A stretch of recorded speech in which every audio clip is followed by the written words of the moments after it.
Houston, we've had a problem. Fire in the cockpit.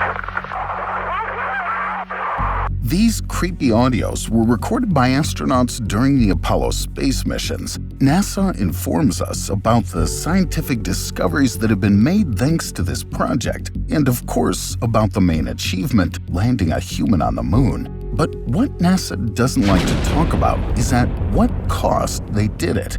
Flying into space is a difficult task, but what is even more difficult is to return from there alive. So, what were the most dangerous Apollo missions?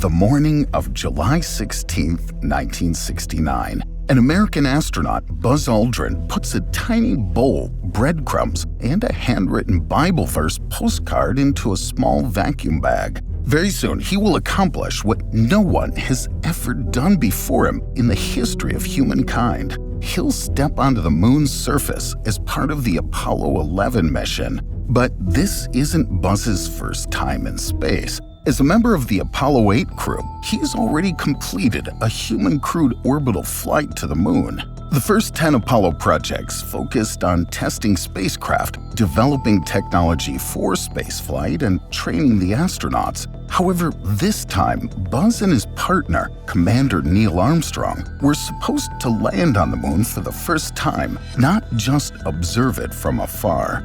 A team of 4,000 people spent several decades developing this flight, and Buzz Aldrin himself spent 2 years training. Thus, the astronaut was utterly sure of the mission's success and didn't worry at all. He put the bag he'd just collected in his pocket and went to work, not even suspecting that he would have to go through all the circles of hell.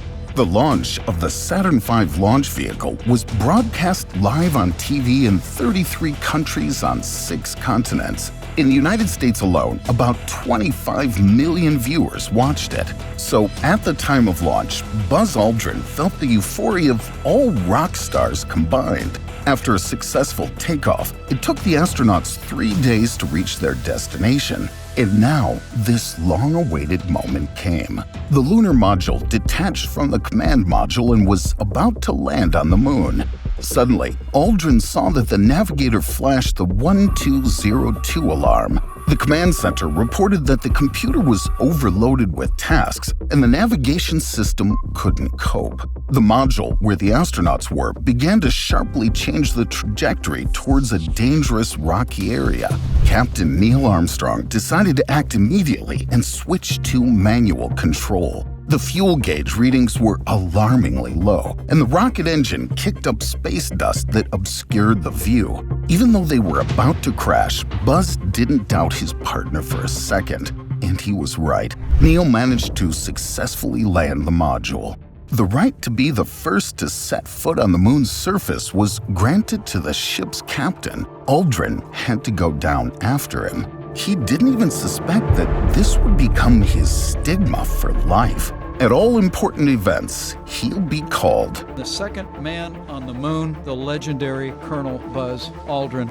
Although Buzz was a supporter of the scientific approach to understanding the world, he still believed in God. That's why he brought the communion kit to the ship. As Armstrong prepared to leave, Aldrin drank a drop of wine from a tiny bowl, ate breadcrumbs, and read a passage from the Bible. And only after that did he put on a spacesuit and leave the module. At that moment, it even seemed to him that he smelled the moon, which reminded him of wet ashes. At that moment, the astronaut realized that he hadn't prepared any great speeches for such a historic moment. Unlike Neil and his legendary phrase, "That's one small step for man, one giant leap for mankind." so Aldrin just said, "Magnificent desolation." On the moon's surface, the team collected soil samples, took many photos, and placed the equipment necessary for further research. In the middle of the mission, Buzz heard a radio signal through his earpiece informing him about some sudden important call. The astronauts sensed something was wrong. It turns out that the center discovered some kind of breakdown in the system, and they'll now be notified that they'll have to stay on the moon forever. But as it turned out, U.S. President Richard Nixon himself got through to them on the moon. He asked about the astronauts' success and well-being and said they became the most famous people on Earth. After these words, Buzz planted a U.S. flag on the moon and left small presents with Neil. These were postage stamps, coins, an aluminum plate with a symbolic message for other civilizations, and most importantly, the Apollo 1 team commemorative medal. After 21 hours and 36 minutes on the moon, it was time to head back. The astronauts successfully took off and docked with the command module. But during their return to Earth, real danger awaited them. After the astronauts' capsule passed through the atmosphere and landed in the Pacific Ocean, Buzz noticed that his feet were getting wet. It turned out that the module was depressurized after the fall and water poured into it. Buzz thought how funny it would be to drown in the ocean after having completed such a dangerous journey to the moon and back. But the rescue team quickly responded and promptly delivered a helicopter to the scene, which could lift the astronauts and the capsule. Buzz was very lucky because not only did he survive, but he also completed all the tasks of the mission. Unfortunately, this wasn't possible for the Apollo 12 astronauts. November 14th, 1969, the spaceport at Cape Canaveral, Florida. The commander, Charles Conrad, looked out the window of the Kennedy Space Center. He saw the sky become overcast. It was raining, a strong wind was blowing, and in general, the weather was getting worse. This could have disrupted the second-ever flight to the moon and postponed it for another month. The crowd that gathered to watch the launch was much smaller than the one that had come to watch Apollo 11 4 months earlier. But Conrad was informed that there was someone very important in this crowd, President Richard Nixon himself. Because of him, the controllers decided not to wait for the weather to improve and to carry out the launch when they had planned. And that was a huge mistake. At 11:22 a.m. local time, the Saturn V rocket with Charles Pete Conrad, Alan Bean, and Richard Gordon on board took off into the overcast sky. But 36 seconds later, a flash of white light surrounded it. Dozens of warning lights lit up in the cockpit at the same time. Although the crew worked out every conceivable scenario during training, none of them had ever seen so many malfunction warnings fired simultaneously. Another 16 seconds after the first flash, the second one came. Conrad tried to look at the buttons on the dashboard, but was completely off. The captain had only a few minutes to decide to abort the flight.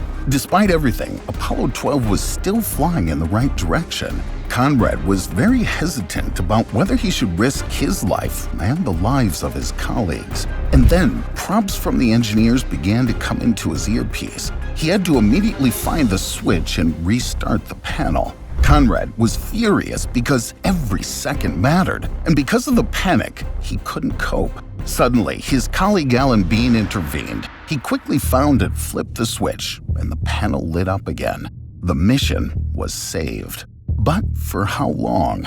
The next problem was not long in coming and was associated with the rocket's stages. They were designed so that each next stage separated from the previous one after its fuel supply was depleted. But due to the problems at the start, one of the stages detached later than it should have. As a result, it ended up in the moon's orbit instead of flying into outer space. It could become an obstacle to subsequent missions. The astronauts at that moment couldn't even imagine this part of the ship would wander in space for over 30 years until a group of amateur astronomers noticed it in 2002. The problems didn't end there. During the landing on the moon, a malfunction was discovered in one of the engines. With great difficulty, the team managed to land the module with minimal damage. The command center controllers were on edge. But the failures of Apollo 12 didn't end there.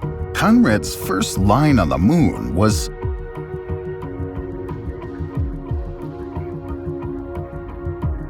The main center was dumbfounded because every word of the astronauts on the moon entered history. But the thing is that before the flight, Conrad had made a bet with a reporter, Oriana Fallaci, for $500 that NASA didn't write the text for the astronauts, though it wasn't the only funny thing during the Apollo 12 mission.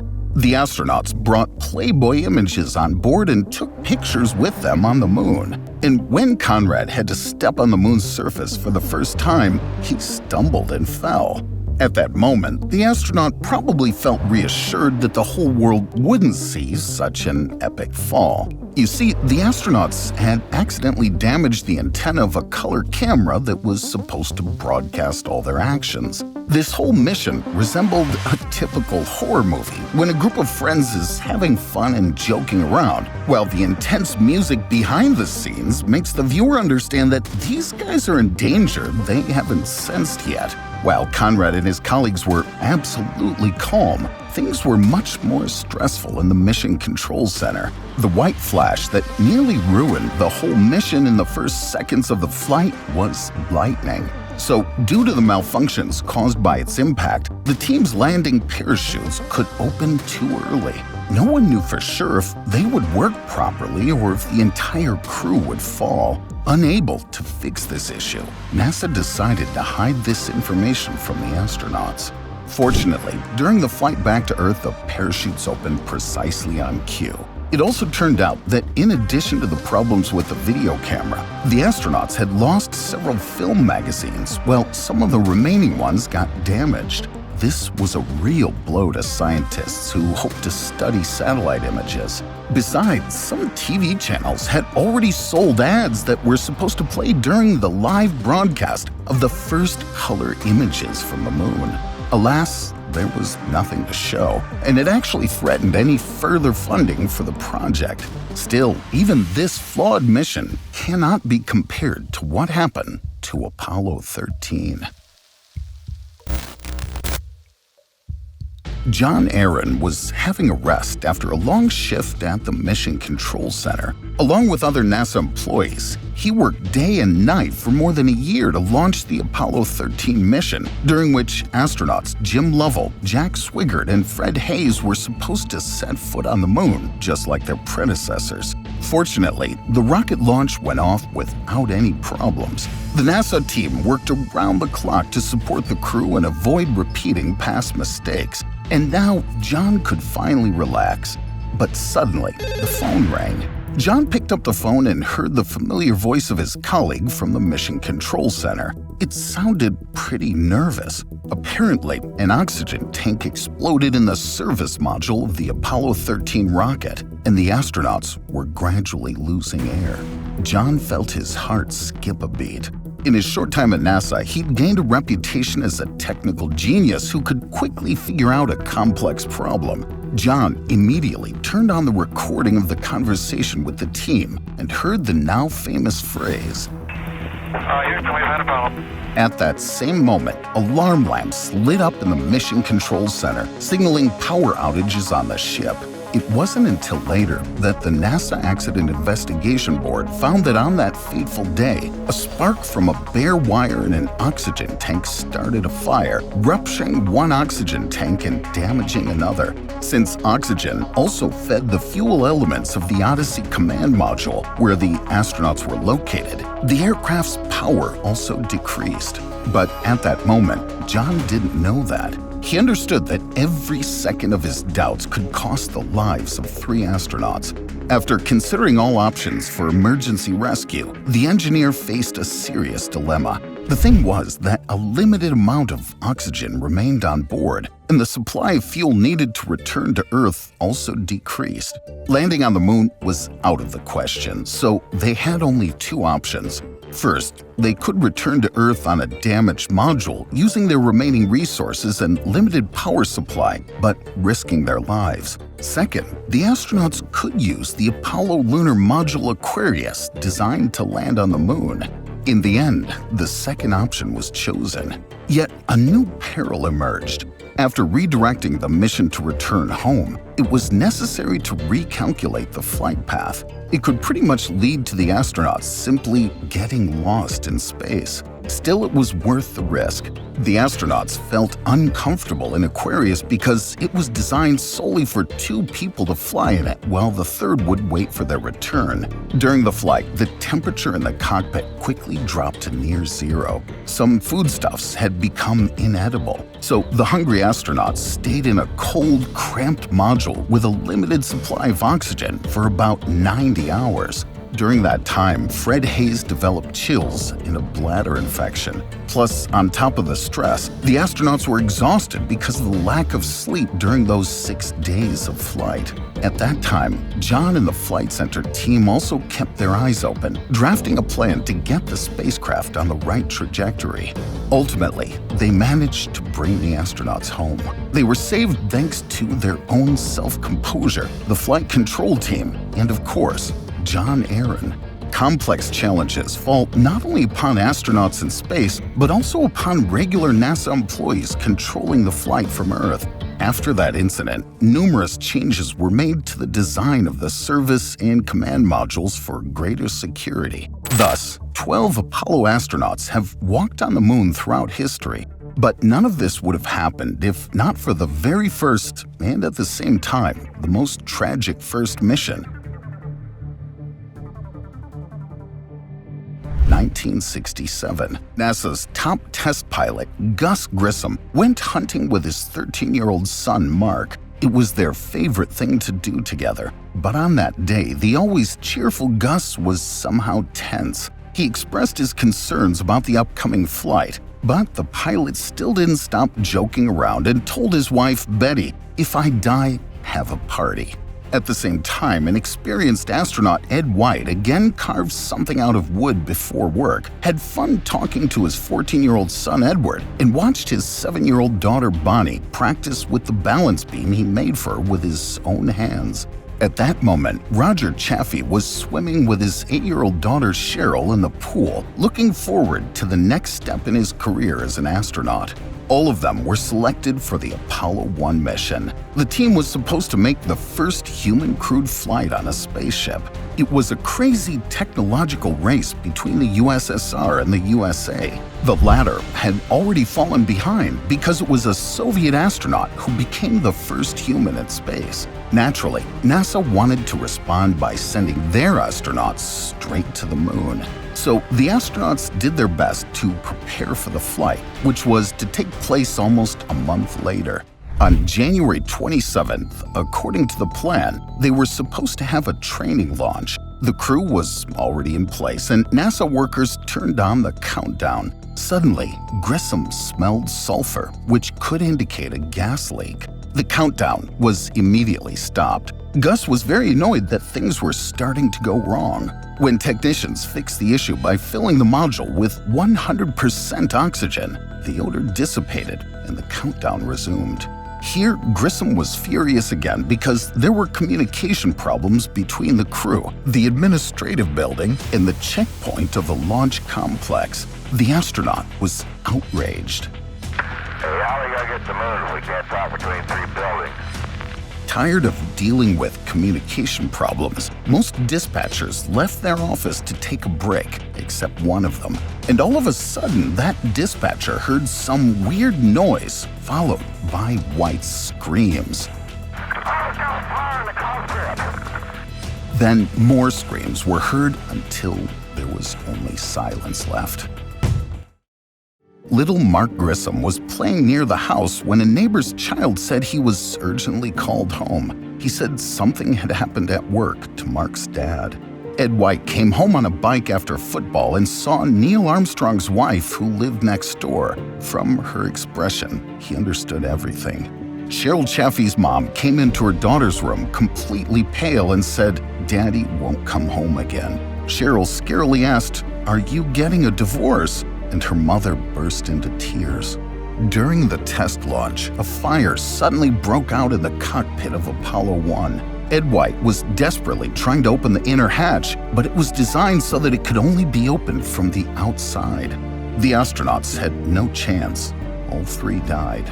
An examination showed that death was caused not by the fire itself, but by poisoning with carbon monoxide and other toxic gases produced by the fire. Such an unexpected tragedy struck not only the astronauts' families, but also the whole of America. After that incident, NASA revised the security measures and replaced the capsule hatch with one that would quickly open outward, and the spacecraft cockpit atmosphere was changed from 100% oxygen to a mixture of oxygen and nitrogen. To this day, the moon is a commemorative medal left by the astronauts of Apollo 11, dedicated to their colleagues from the very first mission. It has been 51 years since a human has set foot on the moon's surface. Apollo 17, the final mission of NASA's Apollo program, went into space back in 1972. But NASA announces that it's once again preparing to send a human to the moon in 2025 or 2026. Would you dare to become an astronaut? Indeed, on the one hand, everything can go wrong at any mission stage. On the other hand, everything can go according to plan, and you might also have a chance to walk on the moon. Write your thoughts in the comments.